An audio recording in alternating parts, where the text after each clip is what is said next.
उनके लिए सर मेरा एक ही मैसेज है कि मन में जुनून होना चाहिए। भले कंपटीशन का एग्ज़ाम की तैयारी कर रहे हैं या कोई बोर्ड परीक्षा दे रहे हैं बच्चे, जैसे मेरे बच्चों को मैं पढ़ाती हूँ, सबके मन में एक जुनून, एक ललक मन में होनी चाहिए कि मुझे ये करना है।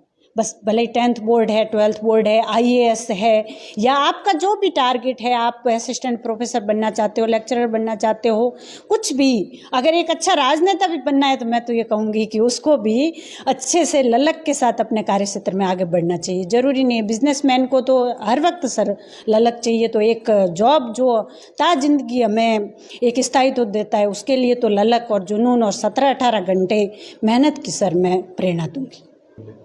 जी सर, अब तक का सफ़र अच्छा रहा। बचपन में मैं जब बिल्कुल छोटी सी 4 साल की थी, तब मेरे बड़े भाई साहब है, वो मुझे माता सर, भुटिया से माता सर स्कूल है, वहाँ मुझे हाथ अंगुली पकड़ करके और लेकर जाते थे स्कूल, तो मैं उनके पीछे दौड़ते हुए जाती थी। इस प्रकार से शुरू हुआ सफ़र। फिर कवास, भुटिया में 10वीं की स्कूल नहीं थी, तो इस वजह से कवास से पढ़ाई की, फिर वहाँ पर मैंने टॉप किया था, और उसके बाद 12वीं बाड़मेर से, और फिर BA मैंने, मेरे को रेगुलर करवाया था, और उसके बाद मैंने MA तो कर लिया, BEd किया, फिर MA किया।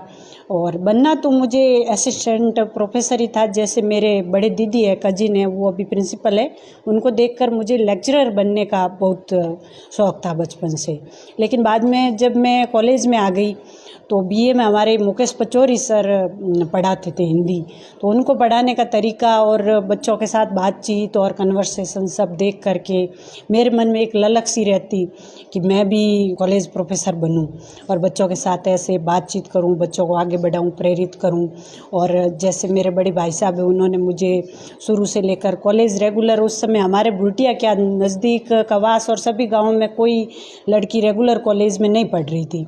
उस समय घर के सब लोगों ने, मम्मी पापा, बड़े भाई साहब और भाभी, सब ने कष्ट उठा करके और मुझे रेगुलर पढ़ाया। कभी पिताजी साथ रहते, कभी माताजी रहते, मतलब किराए पर कमरा लेकर रहना, सब बिल्कुल रेगुलर अध्ययन करवाया। फिर BEd की मैंने, BEd करके मैं 2008 में 3rd ग्रेड जॉब में, हम दोनों का, मेरे हस्बैंड का और मेरा एक साथ हुआ था। मेरे हस्बैंड पहले CISF में सब इंस्पेक्टर थे, फिर दोनों का एक साथ हमने वहीं तैयारी की, सारी पुस्तकें वहीं साथ में सार सेंटर श्री हरिकोटा लेकर चले गए थे और वहीं पर तैयारी की। दोनों ने कट्टे भर के सर किताबें लेकर गए थे, क्योंकि वहाँ अपने राजस्थान की बुक्स नहीं मिलती है, तो वहाँ अच्छे से तैयारी की। और फिर हम दोनों का जब सिलेक्शन हो गया इसमें 3rd ग्रेड में, तो उन्होंने वो सब इंस्पेक्टर का जॉब है वो छोड़ दिया और फिर हम दोनों इधर आ गए, क्योंकि ये अकेले भाई है और एक मेरी ननद है। इस वजह से कि पारिवारिक जिम्मेदारी भी रहेगी और दोनों जॉब भी कर पाएंगे। और मेरे भी बचपन से सपना था कि मुझे जॉब करना है। इतना कष्ट उठाकर परिवार ने मुझे पढ़ाया है, तो मुझे एक किसान परिवार से जुड़ी हुई हूँ, सब खेती करते हैं पिताजी वगैरह, तो इस वजह से मेरे पढ़ने की बहुत, नौकरी करने की ललक थी, दूसरों को सिखाने का था।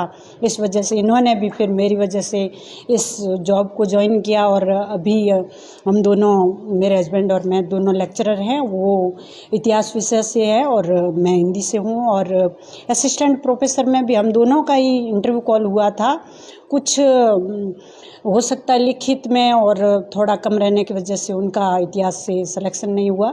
और मेरा, हम दोनों का स्ट्रगल एक साथ ही रहा, एक साथ पढ़ाई की है, एक साथ ही सफल भी हुए, कभी असफल भी हुए, ये सफ़र ऐसे चलता रहा सर। जी, इंटरव्यू में तो कोई सर बात की जाए तो ज़्यादा, जैसे यूँ तो पढ़ाई का था लेकिन व्यवहारिकता ज़्यादा पूछी गई थी। कुछ पत्र पत्रिकाओं पर बात थी, बाड़मेर पर कि रिफाइनरी बनने से बाड़मेर को क्या फ़ायदा हुआ, इस पर काफ़ी 5 मिनट तक बात हो गई। फिर बॉर्डर एरिया पर बात की थी, काफ़ी अच्छे से बात की कि भाई वहाँ के लोगों का जीवन कैसा है, क्या है, उस पर बात की। और फिर हिंदी में आदिवासी साहित्य पर कुछ प्रश्नोत्तरी हो गई थी और रमणिका गुप्ता के बारे में, हरिराम जी मीणा के बारे में कुछ बात हुई थी। और हिंदी साहित्य के इतिहास पर तो इस बार मेरा ज़्यादा इंटरव्यू नहीं चला, व्यवहारिक जो ज्ञान होता है उसी पर चला था। लेकिन मैंने जैसे पढ़ाई के स्तर पर तो मैंने लिखित में ही, क्योंकि मैं पिछली बार सर 2018 में मैंने इंटरव्यू दिया था, उस समय मैं कुछ ही अंक से रही थी, तो उस टाइम टाइम मुझे लगा कि मैं रिटन में कुछ कम कर पाई, इस वजह से इस बार मैंने रिटन पर बहुत अधिक फोकस किया और पूरे अंक जो मेरे रिटन में इतने ले आई कि मेरिट भले कहीं रहे, कुछ भी रहे, लेकिन मेरा सिलेक्शन होना चाहिए। मैंने उस हिसाब से सर तैयारी की। इंटरव्यू बिल्कुल मुझे था कि मैं राजस्थान में टॉप करूँगी। अब घर पे बधाइयों का सिलसिला जी, कैसे कहाँ से लोग आ रहे हैं, किस तरह बधाई दे रहे हैं? जी, सब तरफ से बधाइयाँ आ रही है। मेरे भाई साहब है, जैसे सरपंच है, गांव के भूतपूर्व सरपंच है मनोज जी थोरी, तो उनकी वजह से मैं तो इतना ज़्यादा किसी को नहीं जानती, जैसे लोगों को टीचिंग विभाग से, और खूब सारे हमारे टेलीग्राम एक चैनल है उस पर भी समूह बने हुए हैं, तो वहाँ पर भी लोगों की वहाँ से भी खूब सारे बधाई संदेश, परिवार हमारा पूरा, और बाकी गाँव बुरटिया ये सब, मतलब सब लोग बहुत अधिक खुश है सर, और सभी के बधाइयाँ खूब सारी आ रही है सर। अब तक हमने खूब सारी स्टोरीज की, उसमें हम हर बार कहते हैं कि बाड़मेर की बेटी ने ये किया, बाड़मेर की बेटी जी। ने किया। पहली बार हम कहेंगे सर बाड़मेर की बहू ने बार ये करके अच्छा। उस बात की कितनी खुशी है?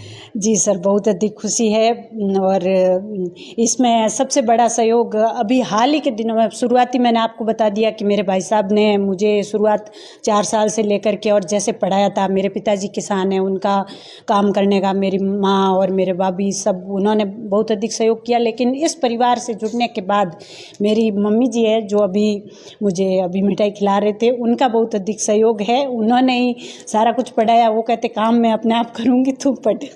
नहीं सर, वो तो मेरे सोच में ही नहीं था रुकने का, तो क्योंकि मैंने आपको बताया कि बीए में थी, तभी से मुझे था कि मुझे तो असिस्टेंट प्रोफेसर ही बनना है, तो रुक जाऊं ये तो मैंने सोचा ही नहीं। और एक मैं थोड़ा सा ऐसे बात भी करना चाहूँगी कि ये वैकेंसीज है बहुत समय के बाद आती है, 4 या 5 साल एक वैकेंसी लगा देती है, तो इस वजह से पिछली बार रह जाने से ये 3 साल मेरे ख़राब हो गए। और उससे पहले जब मैंने नेट कर लिया था, उससे पहले एग्ज़ाम में भी, लेकिन मैंने फॉर्म नहीं भरा था सर, भूल गई मैं फॉर्म भरना ही इसका असिस्टेंट प्रोफेसर का, तो वो मैं दिया नहीं था, एक एग्ज़ाम दिया था और इसके बाद ये है इसमें मेरा तकरीबन 7-8 के करीब आपने एग्जाम दिया, जिसमें 1-2 में असफल रहे। हाँ। और कुछ होते हैं जो 1-2 में असफल होने के बाद चुप हो जाते हैं, तो ऐसे लोगों को क्या कहना चाहिए कि सब असफलता कदम रोकती है या फिर हौसला देती है? असफलता सर एक बार को लगता है बहुत ज़्यादा अटपटा, उसका बयान हम शब्दों में नहीं कर सकते।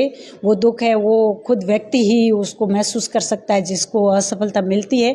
लेकिन असफलता एक ऐसी सीढ़ी है जो जुनून अगर बनाए रखा जाए तो उस सीढ़ी के माध्यम से हम सफलता जरूर प्राप्त करते हैं सर। मैं एक बार की असफलता को कोई असफलता नहीं मानती हूँ, ये तो एक प्रयास है सर कि हम बार बार प्रयास करेंगे। अभी मैं फर्स्ट ग्रेड सर, जैसे मैंने 6ठी रैंक के साथ क्लियर किया था, तो उस समय उस फर्स्ट ग्रेड में मेरी 6ठी रैंक थी, तो हिंदी में मेरे 150 में से 142 सवाल सही थे सर। ये उससे मुझे मतलब मैंने इतना उसका अभ्यास कर लिया था कि उसमें कहीं भी मेरी कमी न रह जाए। तो अभ्यास, अगर एक बार असफलता मिलती है तो अभ्यास करने से कभी हमें मुंह नहीं मोड़ना चाहिए। ये नहीं है कि एक बार असफलता मिली है तो मैं तो ये कहूँगी कि अगली बार जरूर आपकी सफलता आपके कदम चूमेगी, मेरा कहना ये है।